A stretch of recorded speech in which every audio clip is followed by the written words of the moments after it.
வெளிப்படுத்தின விசேஷம் ஒரு வித்தியாசமான புஸ்தகம். வெளிப்படுத்தின விசேஷம் அப்பாகலிப்டிக் நேச்சர், அப்போகலிப்ஸ் என்ற ஒரு ஜான்ரா, ஒரு வகையை சார்ந்தது.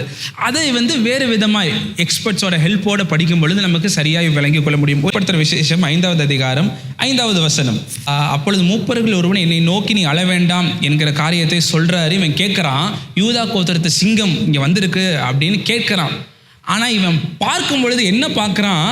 அடிக்கப்பட்ட ஒரு ஆட்டுக்குட்டி. கேட்கறது என்ன? பின்னாடி திரும்பி பார், ஒரு சிங்கம் வந்திருக்கு பார் அப்படின்னு கேட்குறான். அவன் திரும்பி பார்க்கும் பொழுது சிங்கம்னு பார்த்தா பின்னாடி என்ன இருக்கு? ஒரு ஆட்டுக்குட்டி, அதோ அடிக்கப்பட்ட ஆட்டுக்குட்டி. இதுதான் இந்த ஒரு காரியங்களை புரிந்து கொள்ளணும். இந்த அப்பாகலிப்டிக் லிட்ரேச்சர், இந்த காவியம், இந்த ஜான்ரா, இந்த வகையை புரிந்து கொள்ள வேண்டும் என்றால் இப்படியாய் நாம் புரிந்து கொள்ளணும். எழுத்தாளர் இப்படியாய் பேசுவார். நம்ம நிறைய நேரம் கேட்டதை வச்சே வாழ்க்கையை முடிச்சுக்கிறோம். இயேசுனா சிங்கம்டா, சிங்கம் போல நமக்கு இருக்கணும். ஆனால் உண்மையிலே இயேசு சிங்கம் கிடையாது. இயேசு அடிக்கப்பட்ட ஆட்டுக்குட்டி தான். சிங்கம் வாழ்க்கைக்கு ஆண்டவர் நம்மளை அழைக்கவில்லை. சிங்கத்தை போல இருப்பதற்கு ஆண்டவர் நம்மை அழைக்கவில்லை. நம்மை ஆண்டவர் அழைத்தது ஆடுகளை போல, அடிக்கப்பட்ட ஆட்டை போல வாழும்படியான வாழ்க்கையை வாழ தான் தேவன் நம்மை அழைத்திருக்கிறார். ஆகவே